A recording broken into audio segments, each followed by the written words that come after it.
The morning show here on Arise News. Joining us now is Okpe with stories trending around the world. Hello, Oji. Good morning, Dr. Abati. How are you? I'm good. How's your morning so far? Yeah. So far, so Can good. you see what we're doing? Yes. Okay, color coding. Yes. Right? We had a conversation color? last night. Let's try Okay, it. next time just send a memo to me too. So He doesn't know this color. That's why he's avoiding your question. Can we help him out? It's maroon, right? It's maroon, yes. what's it? Maroon. Yes. Okay, very good. Good morning, Ade. Thank you for that, You look fantastic. Thank you. Instruction. Lecture. You're doing well. Good morning, Rufai. How are you? Dr. Abati, do you also know there's a band called Maroon 5? Okay. I've heard you. Maroon 5. Oji, you know Maroon 5 now? Yes. Maroon 5. All right. Well, good morning to you, viewers. We begin what's trending in Nigeria.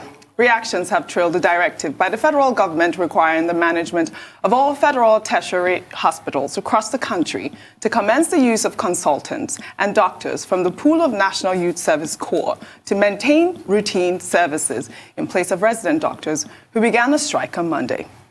The National Association of Resident Doctors embarked on the nationwide strike over the non-payment of their COVID-19 hazard allowance and other demands. The directive was issued in a statement by the Minister of Health, Osage Ehenere, as part of efforts to mitigate the effect of the strike. Well, according to the minister, the primary duty of doctors and all health workers is to save lives. Embarking on a strike at this time that the country is battling with the COVID-19 pandemic is ill-timed and ill-advised. While many Nigerians on Twitter have condemned the decision, well, let's take one quick tweet before we have a discussion. Quoting from a chart, one user wrote, "The range of life expectancy in Nigeria is between ages 43 and 53. In many states, the doctor-patient ratio is troubling and shows we need more doctors. Why is the federal government not prioritizing the wages and welfare requests of these frontline workers who sacrifice for us, especially during a pandemic?" I mean, this is definitely my anger, really. I don't understand. These doctors have been complaining for months now. Well, the Minister of Labor has said that, 8 of their demands have been met, and I believe about $28.5 billion have been, given to the doctors to meet those demands. And, they're complaining that it's ill-timed. But the issue is why?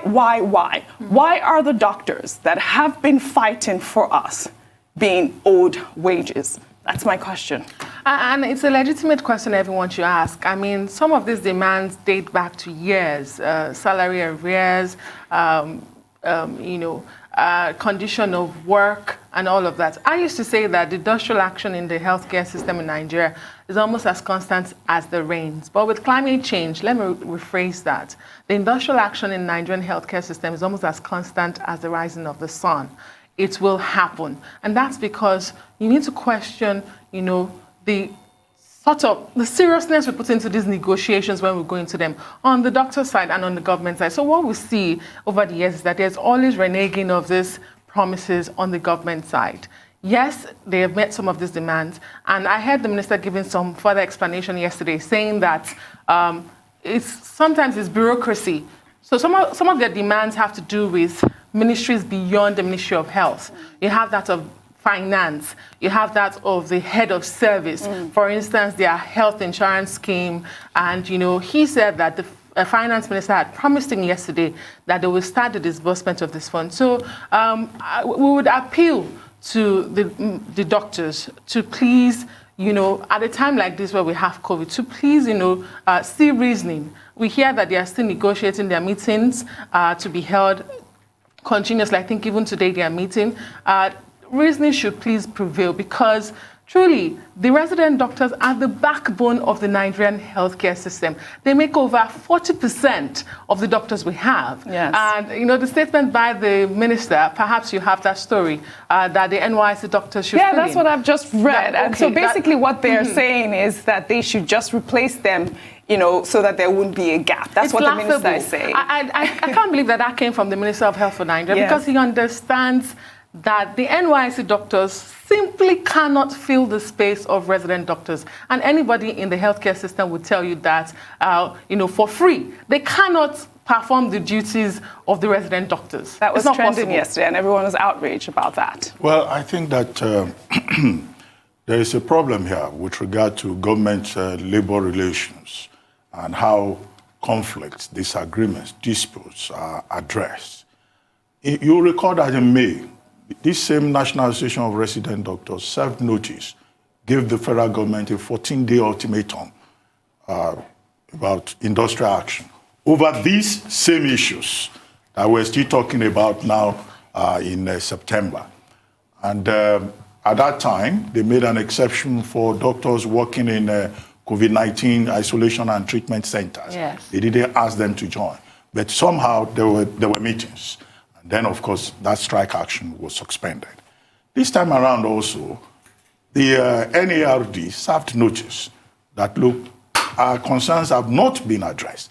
It was in that context that the federal government said 6 out of their 8 demands have been addressed.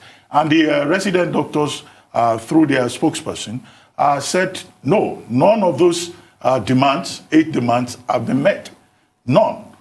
And that only in 2 states, Enugu and Nasarawa states, has anybody paid COVID-19 hazard allowance, which, in my view, is quite scandalous, that only 2 states. Now, we've been told that 30 billion was spent on COVID-19 within a period of 4 months. Even if a fraction of that 30 billion had been used to pay hazard allowance, that would have made sense. However, I think also another thing that we need to condemn is the kind of rhetoric coming from government officials. Irritating, irresponsible, just dictating to the doctors. I hope, our ministers will be very careful, not just be abusive, when they are engaging labor. But the latest development, of course, is that they met yesterday. At the end of the meeting, a communique was issued in which government gave, assurances. The Accountant General of the Federation, the Minister of State for Labor, the Minister of Finance, these were the persons who signed that communique. We hope that, by that communique and the agreements reached overnight, that, government will act quickly to address those grievances, including the Resident Doctors Training Fund that was written into the revised 2020 budget. But the explanation they are now giving is that, it was put in the wrong part of the budget. I don't know how that will happen. And we also hope that, these doctors will not be victimized. Because if you look at the tone, of government officials, you can't rule out some of these resident doctors being victimized. The point about NYSC doctors has been well made. These are usually young people. Even if you deploy them, then of course, do they have the experience? Do they have the competence, that resident doctors have acquired over the years? The Executive Council of the National Association of Resident Doctors, we meet today. And the expectation is that at that meeting, they will call off the strike. And that will be a big relief indeed. Yes. Rufai, what is your take? I was just laughing while we were speaking, and my take is going to be very funny.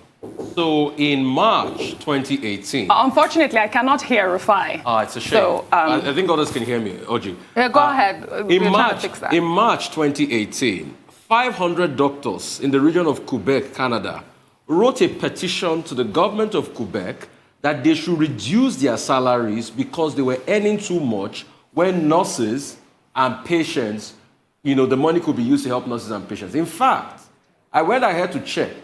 An average doctor, a physician, earns well over 425, a surgeon, beg your pardon, earns well over 425,000 Canadian dollars a year.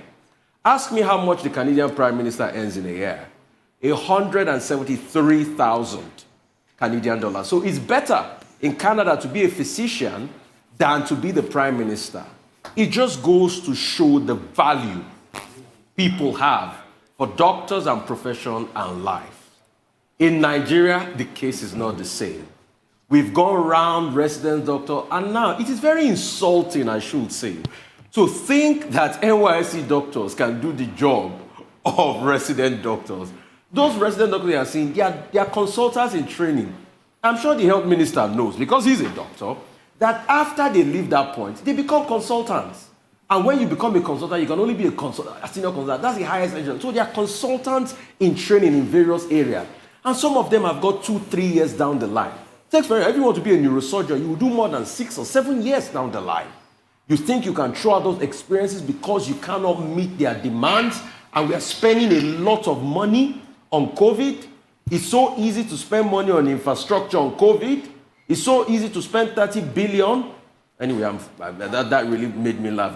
I don't want to think about Davido. To spend 30 billion on COVID, and doctors that are really doing the work, that are on the front lines, that are getting COVID and dying, are not given this amount of money. So with that juxtaposition, a lot of people say, Rufai, it's not fair to compare Nigeria and Canada. But please, in terms of priority, I think that's a fair comparison. Because if doctors can earn more in Canada than the Prime Minister of Canada, then it shows where the values of that country lie. I wait for a day my country will be like that. All right. Let's take another story. This time in the U.S., President Donald Trump has been nominated for the 2021 Nobel Peace Prize for the historic peace agreement between Israel and the United Arab Emirates. The nomination comes from a right-wing member of the Norwegian parliament, Kristen Jebrig-Jegde, who told Fox News that Donald Trump deserves the merit because he has done more in trying to create peace between nations than most other Peace Prize nominees.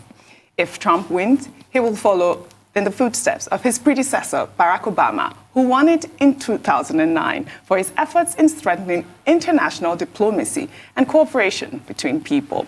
And this has roused up social media. A lot of people are like, oh my goodness, Donald Trump winning a Nobel Peace Prize, obviously because of a lot of his rhetorics, which are really quite dangerous, you know. But I mean, the person, the parliamentarian who nominated him, also said that, you know, he's not a fan of Trump, but the fact needs to be made.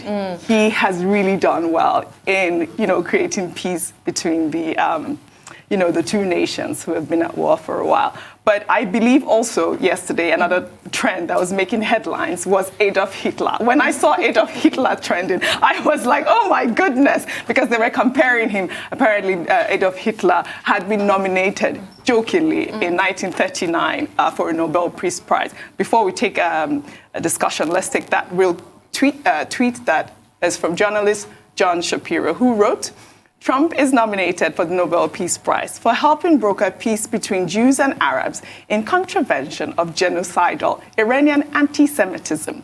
So Twitter trends Adolf Hitler, comparing him to Trump.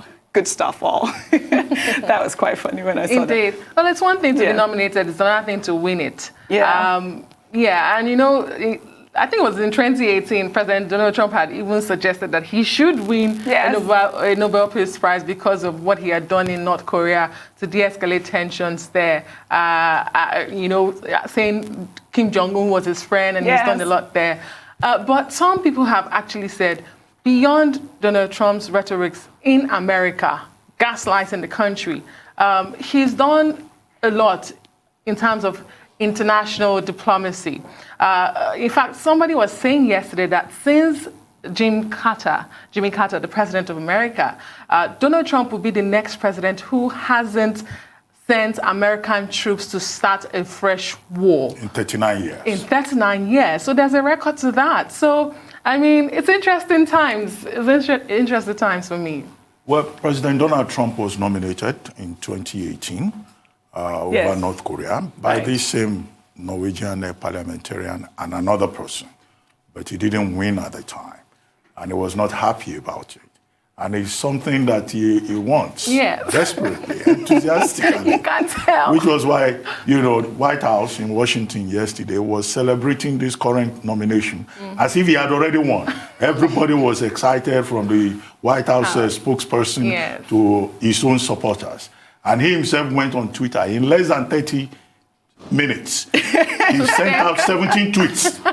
You know, that was how excited he was yesterday. But as you pointed out, you know, nomination is just nomination. Yeah. And in any case, the winner of the Nobel Peace Prize for 2021 will not be announced until October next year. And this is just one nomination. For the Peace Prize for this year, for 2020, the Norwegian Institute, the Nobel Prize Committee, received 318 nominations. So there will still be other nominations. But JD, the gentleman who nominated him, said yes, as you pointed out, that is not his fan, but we should look at the facts. Yes. And the facts will be around the Abraham Accord that was signed on August 13, 2020, between Israel and the United Arab Emirates. And that will be the third time any Arab Gulf country will be signing that agreement after that kind of agreement. After Egypt in 1979, Jordan in 2002. And he is nominating President Trump because of the role that he played in bringing Israel and the United Arab Emirates together. And if you look at the relationship between the two countries, it's just a formalization of an informal, existent relationship that they have had. But that accord, that agreement that was signed on August 13 has moved things forward. Yes. Almost immediately, the UAE unblocked the dialing code for Israel. Yeah. So now you can phone from UAE to Israel. Good achievement, yes. Flights Direct resumed. flights, yes. Yes, between the two countries by the end of August. And next week, Tuesday, they would both parties will be at the White House where they will sign, a formal agreement. And other levels of bilateral and diplomatic cooperation between Israel and the UAE. And one development there out of it is that Israel had suspended its planned occupation, annexation of parts of the West Bank. Yes. So if you look at the facts, you will see that, some progress has really been made. And President Trump, as mediator, for one reason or the other, believes that he should get that Nobel Prize. He calls it Nobel Prize. He doesn't know that it's Nobel. He calls it Nobel Prize. So whether he gets it or not, be a noble man. his strategies are already milking the nomination for political purposes. Yes. But we'll see how that plays But before I come to you, Rufai, just to juxtapose the facts with all of his rhetorics, let's take this last story before I come to you, where President Trump launched an unprecedented attack on Democratic vice presidential nominee Kamala Harris. The president was speaking at a campaign rally in North Carolina on Wednesday. Let's take a look. Biden has now formed an unholy alliance with the most extreme and dangerous elements of the radical left. You know that, with Crazy Bernie and everyone. And by the way, you know who's further left than Crazy Bernie? Kamala. Kamala. Kamala. You remember she left the race. Sort of interesting that in theory they should be able to win California. I don't know, maybe we'll make a play for that one too. But they pick somebody from California. I don't quite get it. But you always pick somebody that's hot, that's going up in the polls, right? Going up. She started at 15, she was supposed to win. Problem was she went from 15 to 14 to 12 to 10 to 7. To 4, it's like a free fall. You know why people don't like her? Nobody likes her. She could never be the first woman president. She could never be. That would be an insult to our country. I mean, Rufai, look at this. This is the rhetoric we're talking about. What is your take? Mr. Trump, are you God? Why would you say she can never be? Are you God? Do you have a crystal ball? Did anybody know you were going to be president? Did you even think you were going to be president? I mean, I think that these are the kind of rhetorics we don't like about Trump. And we can't take it away from who he is. And that's why when I heard the nomination for Nobel Prize, I said, nomination for what? He's not even the one doing the work. In all fairness, Dr. Abati, the man moving that machine is a young man called Jared Kushner. And Kushner is moving it big time. I mean, Kushner reminds me a lot of Kissinger back in the days. And because Kushner is Jewish and he knows that if that region is at peace, then the Jewish will, yes, he's president, he's under his watch. But it's Kushner's diplomacy, and we need to give Kushner too some credits for what he's doing as regards that region. So Trump, I don't think he's deserving of any Nobel. Maybe if he wins a prize for hate, yes. but not a Nobel Prize for Peace. So just juxtapose putting Trump in the likes of them Barack Obama, Atisari, Malala Yousafzai. I mean, it doesn't even fit in. I'm not saying the Nobel Peace Prize is not controversial. Barack Obama's win as well. Apart from being his son-in-law. Yeah. Controversial figures have been nominated in the past. You mentioned Hitler. Also, Joseph Stalin, the Soviet dictator, was nominated in 1945 and again in 1948, but he didn't win. So it's not automatic that Trump will win the prize, no matter how much he desires it. Right. Anyway, thank you very much. Thank you, Dr. Abati. Thank you, guys. That's all on What's Trending. See you tomorrow.